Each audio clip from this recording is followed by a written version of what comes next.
ಅಡ್ಡ ನೀನ್ ಈ ರೀತಿ ಒಗಟೊಗಟಾಗಿ ಹೇಳಿದ್ರೆ ನಮಗೆ ಹೇಗಡ್ಡ ಅರ್ಥ ಆಗ್ಬೇಕು? ಸ್ವಲ್ಪ ಬಿಡಿಸಾದ್ರೂ ಹೇಳ್ಬಾರ್ದ? ನಾನು ಹೇಳಬೇಕತ್ತನ್ರಿ ಅವ. ಹೇಳ್ಬೇಕಂದ್ರ ಹೊಟ್ಟೆಗೆ ಉಸಿರ ಬಾಯಿಗೆ ಬರುವಲ್ರಿ ಅವ.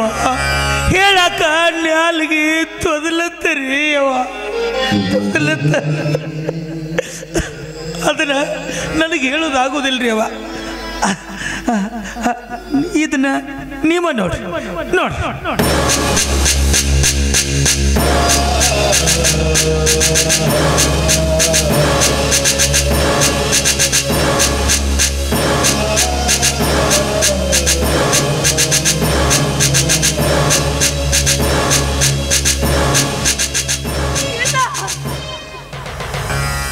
ನನ್ನ ಮಗ, ನಾನು 9 ತಿಂಗಳು ಹೊತ್ತು ಹೆತ್ತ ನನ್ನ ಮಗ. ಇಲ್ಲ, ನನ್ನ ಮಗ ಈ ಕೆಲಸ ಮಾಡೋದಕ್ಕೆ ಸಾಧ್ಯ ಇಲ್ಲ. ನನ್ನ ಮಗ ಈ ಕೆಲಸ ಮಾಡಿಲ್ಲ. ನನ್ನ ಮಗ ಈ ಕೆಲಸ ಮಾಡೋದಕ್ಕೆ ಸಾಧ್ಯ ಇಲ್ಲ. ಹೌದ್ರಿ ಅವ, ನಿಮ್ಮ ಮಾತು ಸತ್ಯ ಇದ್ರಿ. ಅದಕ್ಕೆ ಹಿರಿಯರು ಒಂದು ಮಾತು ಹೇಳ್ತಾರ, ಹೆತ್ತವರಿಗೆ ಹೆಗ್ಗನ ಮುದ್ದ. ಹೆತ್ತ ಕರಳಿ ಹೇಳಕತ್ತೈತಿ ನನ್ನ ಮಗ ತಪ್ಪು ಮಾಡಿಲ್ಲ ಅಂತ. ಆದ್ರೆ ಆ ಸತ್ತ ಕರಳಿನ ಈ ಹೆತ್ತ ಕರಳು ಏನಂತ ಹೇಳ್ಬೇಕವ? ಏನಂತ ಹೇಳಬೇಕು ತಾಯಿ? ನನಗೆ ಮಕ್ಕಳೇ ಆಗದಿದ್ದಾಗ 108 ದೇವರ ಹತ್ರ ಹರಕೆ ಕಟ್ಟಿಕೊಂಡೆ. ಕೈಯಲ್ಲಿ ಕರ್ಪೂರದ ಆರತಿ ಸಹ ಬೆಳಗಿದೆ. ನೀ ಮಾಡಿದ ಪೂಜೆಯ ಫಲವೋ ಇಲ್ಲ, ನಾ ಮಾಡಿದ ಪುಣ್ಯದ ಫಲವೋ. ಆ ದೇವರು ನನಗೂ ಒಬ್ಬ ಕುಲಪುತ್ರ ಅಂತ ಕರುಣಿಸಿದ. ಆದ್ರೆ ಇಂದು ಈ ತಾಯಿ ನಿನ್ನ ಹತ್ರ ಸೆರೆಗೊಡ್ಡಿ ಪುತ್ರ ಭಿಕ್ಷೆ ಬೇಡ್ತಾ ಇದ್ದಾಳಣ್ಣ, ಪುತ್ರ ಭಿಕ್ಷೆ ಬೇಡ್ತಾ ಇದ್ದಾಳೆ. ನನ್ನ ಮಗನ ವಿಷಯದಲ್ಲಿ ಇವರಿಗೆ ಯಾವುದೇ ರೀತಿಯ ಕೆಟ್ಟ ತೀರ್ಮಾನ ತೆಗೆದುಕೊಳ್ಬೇಡ ಅಂತ ಹೇಳು ಅಂತ ನಿನ್ನ ಕಾಲಿಗೆ ಬಿದ್ದು ಬೇಡ್ಕೊಳ್ತೀನಿ.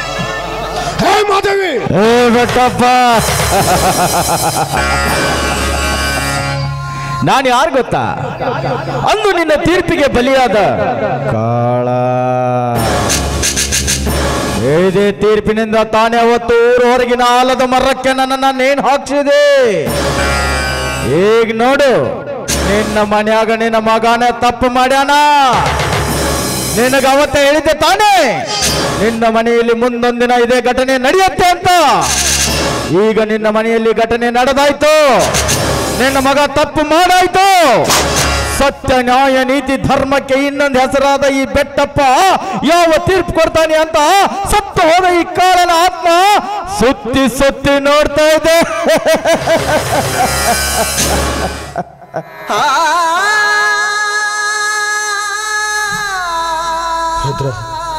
ನಿನ್ನಲ್ಲಿ ಕೈ ಮುಗಿದು ಕೇಳ್ಕೊತೀನಿ, ಬೇಕಾದ್ರೆ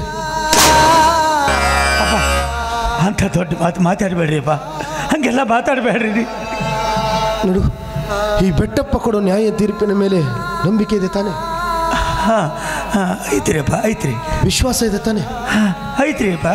ಹಾಗಾದ್ರೆ ಈ ತಪ್ಪಿಗೆ ಕಾರಣ ಆಗಿರೋ ಆ ಕಟಕನಿಗೆ ನಾನು ಸರಿಯಾದ ಶಿಕ್ಷೆ ಕೊಡ್ತೀನಿ ರುದ್ರ. ಆದರೆ ಈ ತಪ್ಪು ನಡೆದಿರೋದು ಈ ಬೆಟ್ಟಪ್ಪನ ಮಗನಿಂದ ಅಂತ ಊರ ಜನರಿಗೆ ಗೊತ್ತಾಗಬಾರ್ದು ರುದ್ರ. ಒಂದು ವೇಳೆ ಈ ವಿಷಯ ಗೊತ್ತಾದರೆ ಇಷ್ಟು ದಿನ ಕಾಪಾಡಿಕೊಂಡು ಬಂದಿರತಕ್ಕಂಥ ಮಾನ ಮರ್ಯಾದೆ ಎಲ್ಲ ಬೀದಿ ಪಾಲಾಗ್ಬಿಡುತ್ತೆ ರುದ್ರ. ನಾನು ಅವನಿಗೆ ಶಿಕ್ಷೆ ಕೊಡ್ತೀನಿ. ಇಲ್ರಿ ಅಪ್ಪ, ಇಲ್ರಿ. ಸತ್ತು 40 ಹಳ್ಳಿಗೆ ಬೇಕಾದಂಥ ನನ್ನ ದನಿಗಳ ಮರ್ಯಾದೆ ನಾನು ತೆಗಿತೀನಿ ಏನ್ರಿ ಅಪ್ಪ. ಇಲ್ರಿ, ಯಾರಿಗೆ ಹೇಳೋದಿಲ್ರಿ ಅಪ್ಪ, ಯಾರಿಗೆ ಹೇಳೋದಿಲ್ರಿ. ಆದ್ರೆ ನಿಮ್ಮಲ್ಲಿ ಕೈ ಮುಗಿದು ಕೇಳ್ಕೊಳ್ತೀನಿ ರೀ, ನೀವು ಸಿಟ್ಟಿನ ಬರೆದಾಗ ಯಾವುದೇ ಥರ ನನ್ನ ಚಿಕ್ಕ ದನಿಯರಿಗೆ ಕೆಟ್ಟ ತೀರ್ಮಾನ. ಸತ್ತಿರೋದು ನಿನ್ನ ಕರುಳ ಬಳ್ಳಿಕನೋ ಯಾಕೋ ಕಟಕನಿಗೆ ಧನಿ ಧನಿ ಅಂತ ಕರಿತೀಯ? ನಿನ್ನಿಂದ ಧನಿ ಅಂತ ಕರೆಸಿಕೊಳ್ಳೋ ಯೋಗ್ಯತೆ ಆ ದರಿದ್ರನಿಗಿಲ್ಲ. ಬೇಕಾದ್ರೆ ನಿನ್ನ ಕೈಯಲ್ಲಿ ಒಂದು ಕೊಡ್ಲಿ ಕೊಡ್ತೀನಿ, ಅವನನ್ನ ತುಂಡು ತುಂಡಾಗಿ ಕತ್ತರಿಸಿ ಹಾಕಿಬಿಡು ರುದ್ರ, ಕತ್ತರಿಸಿ ಹಾಕಿಬಿಡು. ಆದ್ರೆ ಆ ಕಾಗದನ ಸುಟ್ಟಾಕ್ಬಿಡು.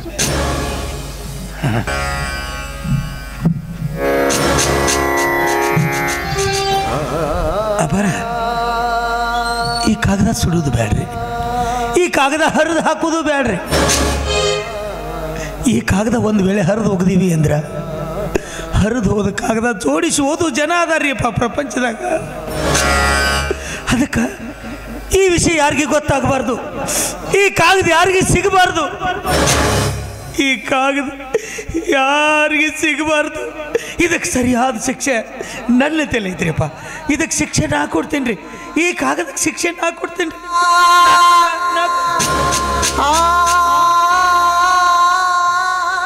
ಯಾಕೋ ಯಾಕೋ ಈ ಬೆಟ್ಟಪ್ಪನ ಕುಟುಂಬದ ಮೇಲೆ ಎಷ್ಟೊಂದು ಅಭಿಮಾನ ರುದ್ರ?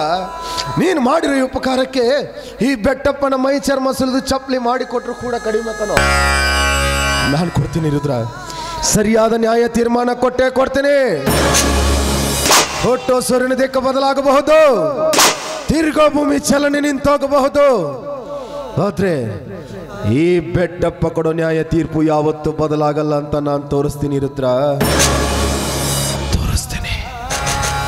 ಹೇ ಮಾದೇವಿ, ಕಂಡ ದೇವರಿಗೆ ಹರಕೆ ಹೊತ್ತೆ ಅಲ್ಲ ನನಗೊಬ್ಬ ಮಗ ಆಗ್ಲಿ, ನಮ್ಮ ಸಂತಾನ ಬೆಳಗಲಿ ಅಂತ. ನೀನು ಇಂಥ ಕಟುಕ ಮಗನಿಗೆ ಜನ್ಮ ಕೊಡ್ತೀಯ ಅಂತ ಗೊತ್ತಿದ್ರೆ ದೇವರಲ್ಲಿ ಕೈ ಮುಗಿದು ಕೇಳ್ಕೊಳ್ತಿದ್ದೆ, ನಿನ್ನನ್ನ ಬಂಜೆಯಾಗಿಡು ಅಂತ. ಇಡೀ ಊರ್ ಜನ ನಿನ್ನನ್ನ ಬಂಜೆ ಬಂಜೆ ಅಂತ ಕೂಗಿ ಕರೆದ್ರು ಈ ಬೆಟ್ಟಪ್ಪ ಸಹಿಸ್ಕೊಳ್ತಿದ್ದ. ಆದ್ರೆ ಈ ದಿವಸ ನಿನ್ನ ಮಗ ಇಂಥ ಕೆಲಸ ಮಾಡಿದ್ದಾನೆ ಅಂದ್ರೆ ಈ ಬೆಟ್ಟಪ್ಪ ಬದುಕಿದ್ದು ಸತ್ತೋದ ಕಣೆ. ಆ ದೇವರು ನನ್ನ ಜೀವನದಲ್ಲಿ ಆಟ ಆಡ್ತಾನೆ ಅಂತ ಗೊತ್ತಿತ್ತು, ಆದ್ರೆ ಮಗನ ರೂಪದಲ್ಲಿ ಆಟ ಆಡ್ತಾನೆ ಅಂತ ಗೊತ್ತಿರಲಿಲ್ಲ ಕಣೆ. ಕಣ್ಣೀರು ಹಾಕಬೇಡ, ಮುಂದೊಂದು ದಿನ ಕಣ್ಣೀರು ಉಪಯೋಗಕ್ಕೆ ಬರುತ್ತೆ, ಆವಾಗ ಕಣ್ಣೀರು ಹಾಕುವಂತೆ. ಕಣ್ಣೀರು ಯಾವತ್ತಿದ್ರೂ ಯೋಗ್ಯರಾದವರಿಗೆ ಮಾತ್ರ ಹಾಕಬೇಕು, ಅಂತ ಯೋಗ್ಯನಿಗೋಸ್ಕರ ಹಾಕಬೇಡ. ನಡೆ, ಮುಂದಿನ ಕಾರ್ಯ ನೋಡೋಣ.